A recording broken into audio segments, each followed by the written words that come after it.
जनता मोहर तब लगाती है जब आप जनता के पक्ष में काम करो। जो सरकार जनता के हित में काम करती है उसी को ही प्रदेश और देश की जनता दोबारा मौका देती है। ऐसे नहीं मिल रहा।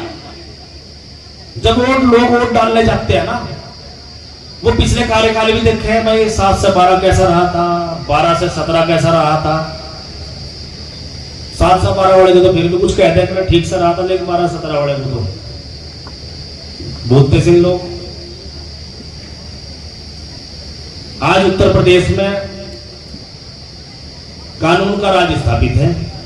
गुंडागर्दी कहीं है क्या भाई, बताओ कोई है गुंडागर्दी? ये आप लोग कहते हैं, मैं नहीं कह रहा। आप ही लोग कहते हैं। आप लोगों की मैं वीडियो भी सुनता हूं, आप लोगों के सीधे संवाद मुझसे जब होते हैं तब आप लोग कहते हो कि नहीं देखो गुंडागर्दी सरकार में है। और सबसे बड़ी बात यही होती है, गुंडागर्दी नहीं होनी चाहिए सरकार। आम आदमी, गरीब आदमी खाता है, कमाता है 2 रुपए हैंड टू माउथ, मतलब लेकिन जो है वो सुरक्षा चाहता है सरकार से। सबसे पहले सुरक्षा चाहता है। जो योजनाएं सरकार के द्वारा लागू होती हैं उनका क्रियान्वयन भी जमीन पे चाहता है वो, कि उनका लाभ भी मुझे मिले, ये भी चाहता है आम आदमी।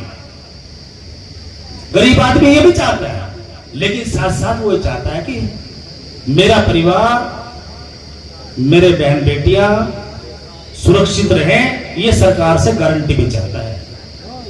और इसमें कोई दो राय नहीं कि उत्तर प्रदेश सरकार में इस बात की गारंटी है कि गुंडागर्दी नहीं बर्दाश्त करने के बिल्कुल नहीं। लेकिन 12-17 का कार्यकाल तो देखा ही है भाई सबने, है? तभी तो सरकार बदली थी लोगों ने। अब आज वो ये कह रहे हैं कि नहीं, इस बार हमारी सरकार आओगी तो हम गुंडागर्दी नहीं होने देंगे। इस बार हमारी सरकार आओगी तो हम दलित और पिछड़ों की बात करेंगे। इस बार हमारी सरकार आएगी तो हम ब्राह्मणों की बात करेंगे। अब सारी गारंटी दे रहे हैं। जब प्रदेश की जनता ने सत्ता छीन ली, अब सारी गारंटी दे रहे हैं कि हमारी हर तरह गारंटी, हर समाज का हम सम्मान करेंगे। लेकिन भाई जब आपको मौका मिला, तो आपने जनता के हित में, प्रदेश के हित में उस समय तो कोई काम नहीं किया। कानून व्यवस्था लचर रहती थी। थानों और तहसीलों में किनका राज होता था ये किसी से छिपा नहीं है। बिना दलालों की एंट्री नहीं थी। आज थाने में, तहसील में सीधी पूछ है एक आम आदमी की, चाहे वो किसान हो, चाहे नौजवान हो, दलित हो, पिछड़ा हो, अगड़ा हो, यदि उसको कोई दिक्कत परेशानी है तो उसको सीधी बात होती है। लेकिन इससे पहले क्या होता था? आज मान्यवर काशीराम साहब की भी जयंती मना रहे हैं, बाबा साहब की मना रहे हैं। मजबूर हो गए ना, इनके बगैर काम नहीं चलता। लेकिन इनको सम्मान किसने दिया? इनको सम्मान तो भाई एनडीए की सरकार में मिल रहा। सेंटर की सरकार हो चाहे प्रदेश की सरकार हो, आज राजनीतिक रूप से और सामाजिक रूप से अगर आप देखो तो हर समाज को कहीं ना कहीं भागीदारी सुनिश्चित है। चाहे वो दलित हो, चाहे पिछड़ा हो, चाहे अगड़ा हो, चाहे अल्पसंख्यक हो, सभी का सम्मान होता है, सभी की बात होती है। तो जब देश के जनता अवसर देती है, प्रदेश जनता अवसर देती है, तो वो तो काम तभी करने चाहिए। नहीं तो भाई जब जनता का विश्वास खत्म हो जाता है ना, तो जनता दोबारा मौका नहीं देती। इसीलिए आज उत्तर प्रदेश में दोबारा मौका दिया। जब दलित पिछड़े कोई आदमी आते थे, आज तो भाई संविधान की कॉपी भी हाथ में ले घूम रहे हैं, कहने नहीं हम बचाओगे इसे, और कि संविधान की रक्षा करेंगे। दलित और पिछड़ों को पटाओ जानने, आरक्षण में धारा बचाओ। कहां जा रहा है आरक्षण? तो यही है, कहां जा रहा है? क्यों बहकाते हो भाई, क्यों बहकाते हो आप लोग? और हम बैठे यहां से दलित और पिछड़ों की, किसानों की आवाज ऊपर तक पहुंचाने के लिए आप लोगों ने माध्यम के रूप में हम लोगों को बिठा रखा और हम आपकी हर बात सरकार तक पहुंचाते हैं। तो सब बातें हैं, इन बातों को कोई भूल नहीं सकता। अब अलग अलग समाज की करनी पड़ रही बैठक विपक्ष के लोगों को। अब ये बैठक से करें, कह रहे हैं भाई हम ब्राह्मण समाज के लिए बैठक करेंगे इस बार। ब्राह्मण समाज को सतप्रकाश जी का ब्राह्मण समाज की को भी कह रहे हैं बात। अच्छा, ब्राह्मण समाज की बात करें तो उधर में एमपी कुछ इधर उधर हो रहे हैं भैया, कुछ एमपी 25-26 बता रहे हैं, इधर उधर कुछ आने के बिराक हो रहे हैं। तो ऐसा इनका विश्वास जो है खत्म हो चुका है। जो जनता के लिए काम करेगा वही जनता के दिल पर राज करेगा, चाहे कोई भी। और आज भाई मैं तो देखो, हम लोग तो देखो चौधरी साहब ने मौका दिया, चौधरी साहब के आशीर्वाद से तीसरी बार विधायक बने। उस समय हम लोग विपक्ष में थे, चौधरी साहब ने निर्णय लिया, इधर आ गए और हम तो उनका आभार व्यक्त करते इस मंच के माध्यम से कि हमारे 9 साथी विधायक हैं, सभी समाज के हैं, सभी काबिल हैं, सभी मजबूत हैं, सभी बुद्धिजीवी हैं। किसी और को मौका मिलता वो भी बड़ी जिम्मेदारी निभाता, लेकिन चौधरी साहब का हमें एहसानमंद पुरकाजी विधानसभा के लोगों को इसलिए भी होना चाहिए कि जब मंत्रालय बंटने की बात आई, एक मंत्री बनने की बात आई उत्तर प्रदेश में, वो भी कैबिनेट में, तो उन्होंने आपके विधानसभा के विधायक को भेजने का काम किया। ये हमारी विधानसभा के लिए गर्व और गौरव की बात है, कोई छोटी बात नहीं है। और विशेषकर जो है दलित और पिछड़ों को सम्मान देने के लिए, उनको उनकी राजनीतिक ताकत बढ़ाने के लिए ये उन्होंने मंत्री बना। आज हमारे लोगों को भी सब कुछ सोचना चाहिए इस बात कि भाई हमारे अपने आदमी को, अपने लोगों को सम्मान कौन दे रहा है, तो हमें राजनीतिक रूप से भी उन्हीं के साथ लगना चाहिए। मैं तो सभी करता हूं, विधानसभा के लोगों में सब जगह करता हूं। यहाँ बहुत सारे हमारे मुस्लिम भाई बैठे, सब लोग, कोई भेदभाव होता है तो बता दो भाई किसी योजना में। पुरकाजी कस्बे में बैठे हैं, यहाँ पुरकाजी कस्बे में लगभग 1800 मकान बने। प्रधानमंत्री आवास योजना 2014 के बाद से प्रधानमंत्री आवास योजना के अंतर्गत लगभग 1800 मकान बने और उन 1800 में से लगभग जो है 1400 से 1500 वोट हमारे मुस्लिम भाइयों को बने, वो मकान। तो कोई भेदभाव है? अगर भेदभाव होता तो नाम काट देते। और विपक्ष के लोग क्या कहेंगे, कुछ काम नहीं हो रहा, गन्ने का भाव नहीं मिल रहा, हमने 400 करवा दिया, 600 मांगने लगे, कपड़ा दिया नहीं कभी है। क्यों भाई चेयरमैन साहब? भाई हमने महाराज जी को कहा, लोक दल के सारे लोग इकट्ठे हो गए, महाराज जी से बात हुई, मुख्यमंत्री से, चौधरी साहब ने निर्देश दिया मैं कि अनिल सब टाइम लो मुख्यमंत्री से और सारे विधायक और एमपी अपने पूरा ग्रुप जो है मुख्यमंत्री से अनुरोध करो, इस बार रेट बढ़ना चाहिए।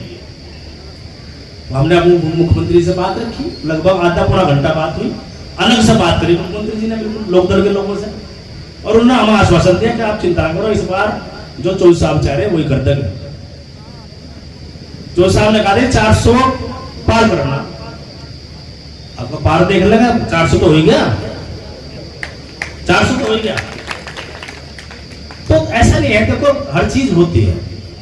और आज ये लोग कह रहे हैं सपा के लोग, जब हमारी सरकार आएगी इधर गन्ना मिल में जाएगा, कोल्लू में या मिल में पीड़ेगा और उधर पेमेंट आ जाएगा, ऐसा हो रहा। भाई आपकी 3 बार सरकार नहीं पहले दिया था, पहले दिया तो बता दो। अब नहीं क्या गैल करते हैं काम, गैल पेमेंट ऐसा। मतलब जब इनकी सरकार गई, लाखों करोड़ रुपया गन्ना किसान का बकाया था। उस समय विपक्ष में एमएलए थे, लाखों करोड़ रुपया। और आज गन्ने का उत्पादन भी बढ़ा है, गन्ने का उत्पादन भी बढ़ा है, गन्ने का भाव भी बढ़ा है, पेमेंट भी समय से हुआ है। अब अब 100% पेमेंट हो चुका हमारे यहाँ। अब जो है पेमेंट सारा हो जाए हमारे यहाँ। खाई हमारे विधानसभा क्षेत्र में खाई गए लुहाना मिल है भाई, कोई पेमेंट किसी का बाकी है? हमारे क्षेत्र के लोग बैठे बताओ, किसी का बाकी है कोई पेमेंट है? अरे लोग कह रहे हैं हम साथ दे दिए हमने। तो जहां भी कहीं किसान की, नौजवान की, कहीं गरीब आदमी की बात आती है, वहां राष्ट्रीय लोकदल अड़ के खड़ा होता है। और देखो हम लोग राष्ट्रीय लोकदल के एमएलए हैं, मंत्री हैं, सारी बात जो साहब बताते हैं। अभी कुछ समय पहले आप लोगों ने एक गन्ना नियंत्रण आदेश आया था, उसकी ड्राफ्टिंग आई थी ना, कुछ लोगों ने अगर पढ़ी हो, कुछ काफी लोगों की जानकारी में होगा वो। उसमें आदेश में दो चीज थी। गन्ना नियंत्रण आदेश आया था, वो हमारे हित में भी था, मतलब उसके मेरिट और डीमेरिट दोनों थे। उसमें फायदे की बात क्या थी? वो 60 के दशक में आया था पहले, उसके जो ड्राफ्टिंग हुई थी, जो चल रहा था अब तक हमारे बीच में अध्यादेश, वो 60 के दशक में आया था, सन 66 में। उसके बाद में अब 2026 में नई ड्राफ्टिंग आई थी। उसमें गन्ना किसान के लिए यह कहा गया था कि जो गन्ना किसान जो अपना गन्ना मिल को देगा, मिल उसका 14 दिन के अंदर 100% भुगतान करेगा, और यदि नहीं करेगा तो उसका ब्याज देगा। ये तो अच्छी बात थी, लेकिन कुछ लोगों ने उसमें गड़बड़ कर दी, कुछ अधिकारियों ने उसको ड्राफ्टिंग क्या कर दी, मिल वालों तो मिलकर शुगर लोगों से मिलकर कर दी कि ठीक है जी मान के हम देंगे। लेकिन क्योंकि 15 किलोमीटर की दूरी है दो मिल के बीच की, पहले 25 किलोमीटर थी, चौधरी अजीत सिंह जी ने इसे घटा के 25 किलोमीटर से 15 किलोमीटर कर दी थी। जब ये 18 मिल लगी थी बजाज की, उस समय सपा की सरकार में साथ थी, उस समय मिल लगी थी। तो 15 किलोमीटर की दूरी के बीच में कोई भी कोल्लू करेसर खांडसारी उद्योग नहीं होगा। ये उसका गलत पहलू था। दूसरा एक अच्छा पहलू था, पेमेंट समय होता, वो तो अब भी हो रहा है, लेकिन दूसरा पहलू ये था कि कोल्लू करेसर खांडसारी के उद्योग 15 किलोमीटर के मील के दायरे में नहीं होंगे। तो कितने लोग बेरोजगार होते भाई उससे? हमारे यहाँ तो कोल्लू खादर में उंगरवाड़े क्षेत्र में कोल्लू जा रहे, तो सब बेरोजगार हो जाते। विशेषकर हमारे कश्यप समाज के लोग बहुत जुड़े हुए उससे, मुस्लिम समाज के बहुत साथी जुड़े हुए हैं कोल्लू करेसर से। चौधरी साहब को जब ये पता लगा, जब चौधरी साहब को इस बात का पता लगा, तो उन्होंने अपने पार्टी के जिम्मेदार साथियों की एक बैठक बुलाई और उनसे डिस्कस किया कि भाई ये है, इसमें क्या होना चाहिए। तो सबने एक मत में सभी लोगों ने एक बात कही कि चौधरी साहब एक पहलू तो है इसका ठीक, लेकिन दूसरा पहलू बहुत गलत है, इसमें प्रधानमंत्री जी से आपको वार्ता करनी पड़ेगी, नहीं तो बहुत बड़ा नुकसान पूरे एनडीए परिवार को हो जाएगा। चौधरी जैन जी ने प्रधानमंत्री जी से वार्ता करी और वो ड्राफ्ट वापस हुआ, दोबारा रिव्यू में गया है। जब वो ड्राफ्ट वापस हुआ, उससे हमारे जितने गरीब लोग छोटे उद्योग जुड़े हुए थे उन्हें सबको नुकसान हुआ। तो जब मैं तो इस बात को ये बात इसलिए कह रहा हूं, ये परिवार चौधरी चरण सिंह जी का परिवार जब भी ताकत में आया भाई, जब चौधरी चरण सिंह जी मुख्यमंत्री थे और जब चौधरी चरण सिंह जी प्रधानमंत्री रहे देश के, तो उन्होंने हमेशा इस देश के किसानों को जागृत करने का काम किया, किसान को किसान के रूप में जनवाने का काम किया। और किसान आज स्वाभिमान की अगर जिंदगी जी रहा तो उसके पीछे चौधरी चरण सिंह जी की नीतियां और उनके विचार ही हैं। उसी बात को लेकर चौधरी अजीत सिंह चले। चौधरी अजीत सिंह 5 बार केंद्रीय मंत्री रहे, वो कांग्रेस सरकार में भी रहे और भाजपा की सरकार में भी रहे, लेकिन हमेशा किसान, युवा और कमेरे वर्ग के हित में उन्होंने हमेशा काम किया। यदि उन्हें लगा कि कोई भी ऐसा काम हो रहा है जो किसान, कमेरे वर्ग के हित में नहीं, तो सरकार को 2 मिनट में छोड़कर बाहर आए। हमेशा हमेशा हित में काम किए। आज चौधरी साहब भी उसी नीति को लेकर चल रहे हैं, सभी समाज के लोगों को जोड़कर चल रहे हैं। आज सभी समाज के लोगों को राजनीतिक रूप से भी संगठन में हम लोग हिस्सेदारी देना काम करते हैं। तो मैं तो आप सभी लोगों से कहूंगा भाई, सभी लोग जुड़कर चलो। और देखो भाई, हम तो 24 घंटे के वर्कर है आप लोगों के, 24 घंटे के सेवाकार है। हमें तो पता नहीं लगता दिन किस टाइम निकले और रात किस टाइम हो जाए और सुबह फिर किस टाइम हो जाए। लगातार आपकी सेवा करते हैं। मैं ये नहीं कहता कि हर आदमी संतुष्ट हो जाए, देखो मैं बिल्कुल नहीं कहूंगा। मैं ये भी नहीं कहूंगा कि हर आदमी काम हो जाए, लेकिन जो होने वाले काम है वो रुक नहीं सकता। जो होने वाला काम है वो आपका काम होगा, उसे कोई रोक नहीं सकता। दुनिया कोई ताकत नहीं उस काम को रोक। हम अपने क्षेत्र के विकास के लिए भी लगातार लगे हुए हैं। क्षेत्र का विकास हो ये हमारी और आपकी प्राथमिकता है। जो भी आप हम लोगों को बताते हो, जो भी आप मुझे बताते हो किसी भी रूप में, चाहे प्रार्थना पत्र के रूप में, चाहे वर्बली हमारी आपकी बात हो जाए, कोई भी विषय मेरे सामने आता है तो मैं उस बात को गंभीरता से लेता हूं, गहराई से लेता हूं और उस पर अमल करने की पूरी कोशिश करता हूं और उसका समाधान हो ये मेरा पूरा प्रयास रहता है। मेरा हर समस्या के समाधान के लिए 100% प्रयास रहता है। बहुत सारे हमारे साथियों की भी शिकायत रहे, मंत्री जी जो है जब सब मंत्री बने सब मंदिर है, ये बात सही है, मैं मानता हूं इस बात में। जिम्मेदारी जब बढ़ती है तो समय थोड़ा सा, जो जितना समय मैं विधायक रहते आप लोगों को दे देता था उतना समय मैं अब नहीं दे पाता। फिर भी कैबिनेट मिनिस्टर और भी है, लेकिन सबसे ज्यादा समय देने की कोशिश करता हूं। जो पार्टी की जिम्मेदारियां वो भी निभानी पड़ती है मुझे, जो चौधरी साहब का निर्देश आदेश मिलता है मुझे वो भी निभाना पड़ता है, जो मुख्यमंत्री जी का मिलता है, जो सरकार का मिलता है, सरकार की भी बात रखनी पड़ती है। तो जिम्मेदारी बहुत है, लेकिन फिर भी आप कहीं भी तुलना कर लें किसी बात की, मैं अधिक से अधिक समय आपको देता हूं। मैंने कोई दिन निश्चित नहीं कर रखा कि शनिवार में बैठूंगा, इतवार में बैठूंगा। 7 के 7 दिन है। यदि मुजफ्फरनगर में हूं तो आपका ही हूं, बस। मुजफ्फरनगर से बाहर है तो वहां भी मैंने अपने प्रतिनिधि को बैठा रखा। कई बार गरीब आदमी आते हैं, पता नहीं कैसे कैसे मुजफ्फरनगर तक पहुंचता है और मैं ना मिलूं और वो वापस आवे तो उसे बहुत दिक्कत होती है। तो मैंने उसके लिए छोटे मोटे काम के लिए विनय मित्तल को बिठा रखा भाई। वहां कोशिश मेरी ये रहती है कि अधिक से अधिक आपको लाभ हो, अधिक से अधिक आपका सम्मान हो, ये मेरी पूरी कोशिश रहती है। और मैं तो आप सब लोगों का धन्यवाद करता हूँ, आभार व्यक्त करता हूँ। काफी समय मैंने आप लोगों का ले लिया है और कुछ लाभार्थी है हमारे, उनको मेरे ख्याल से हम लोग सम्मानित करेंगे। एसडीएम साहब ने बुलवाए हों कुछ लाभार्थी अलग अलग योजनाओं में, तो सभी लोग मजबूती से जुड़े रहो। आपके लिए लगातार हम लोग काम करते हैं 24 घंटे। आप किसी भी वक्त सीधे आ सकते हो, किसी बिचौलिए की आवश्यकता नहीं है। आप सीधा संवाद अनिल कुमार से कर सकते हो। मेरे यहाँ कोई बंदिश नहीं है किसी बात की, कभी आओ किसी भी टाइम, 24 घंटे। अधिकतर फोन आपके अटेंड करता हूं, किसी का फोन नहीं होता तो वापस फोन करता हूं। लेकिन कुछ है थोड़ी बहुत वो आपको सुननी पड़ेगी, थोड़ा बहुत समय की आप कोशिश करते हैं। भाई ये देखो, जब आदमी चाहता भी है, हर वोटर ये चाहता है कि मेरे क्षेत्र का विधायक मिनिस्टर बन जाए, भाई सब चाहते हैं, लेकिन व्यवस्था बढ़ती है, लेकिन काम ज्यादा होते हैं। विकास के काम बहुत सारे हमारे क्षेत्र में हुए। पिछले साल भी सैकड़ों करोड़ रुपए से ज्यादा तो पीडब्ल्यूडी विभाग से हमने उसमें लगाए हैं। इस बार भी 100 करोड़ से ज्यादा सैंक्शन होने वाली है।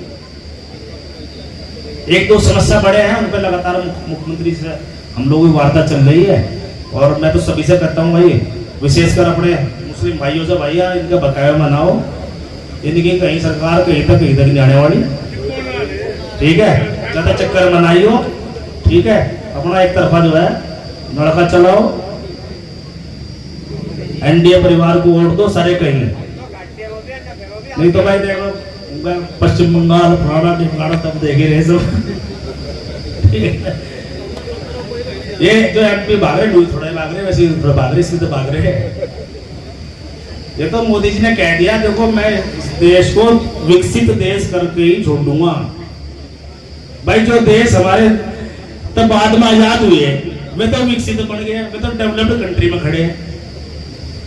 और हम 2047 में 100 वर्ष पूरे करेंगे आजादी के, हम अभी भी डेवलपिंग कंट्री में हैं। तो विकसित देश तो होना चाहिए ना, तो सभी चाहते हैं ना। और भाई मैं तो अपने विशेषकर अपने दलित भाइयों को कहूंगा, ज्यादा चक्कर में ना पड़ो। जब जहां तुम सारे थे तब मैं थारे दूर था। अब जहां मैं हूं वहां रहो, हसपा हो बसपा हो सब कुछ नहीं है। एक तरफ समाजवादी पार्टी है और एक तरफ एनडीए है। एक तरफ आप एनडीए कार्यकाल देख रहे हैं, वहां आपका आदमी बैठा आपके लिए, और एक तरफ समाजवादी पार्टी है जो मुख्य विपक्षी दल है आज की तारीख में, कह सकते हैं हम लोग।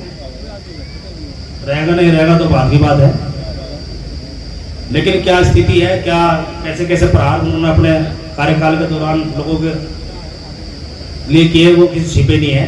तो सभी का धन्यवाद करता हूँ। सही समय पर सही निर्णय करना चाहिए, लगातार आपके बीच में बड़े रहते हैं। बहुत धन्यवाद आप लोगों का, विशेषकर हमारी माताओं बहनों का, बच्चों का जो काफी समय से बैठे हुए, उनका मैं विशेष दिल की गहराई से आभार व्यक्त करता हूँ। सभी लोगों का बहुत धन्यवाद। जय हिंद, जय भारत।